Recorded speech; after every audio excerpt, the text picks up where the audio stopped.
Hi, Tom Leyden, manager with the Physician Group Incentive Program.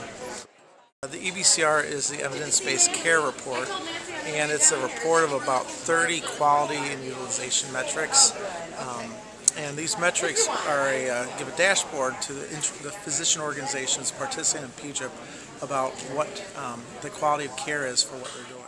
We're working with 6,500 physicians, and this gives an opportunity for Henry Ford Medical Group on the southeast side of the state to find out how their peers are doing in Grand Rapids. We've been happy to see things like over the last couple of years we had a lot of provider organizations or physician organizations who were performing in the 60s. So on if 100's an A+, their scores were in the 60s. And what we've seen over the course of the last 2 to 3 years is basically physician organizations continue to improve. So those groups who were in the 60s are now in the 70s, and those groups who were in the 70s were in the 80s.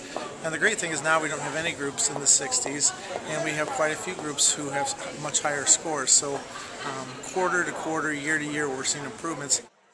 There are still some measures that have opportunities for improvement. One of them is like use of imaging for low back pain.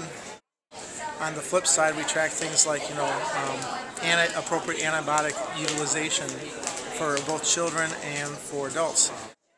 Children typically are getting the appropriate care, whereas the adults are, for whatever reason, not receiving the appropriate care.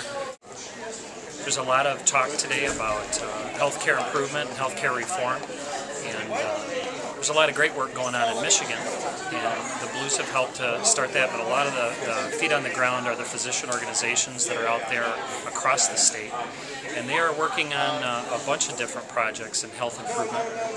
Some of those are hospital-oriented, some of those are out in the physician offices, but one of the most important things is probably just reestablishing primary care as the director of a lot of the care that's done in this country. Each year, as the PGIP program continues to grow, we're going to add additional specialist initiatives. This year we're looking at initiatives with rheumatologists and neurologists and urologists and dermatologists, and fundamentally we're working with those providers to develop initiatives that address areas of concern to them that ultimately will improve quality and reduce costs.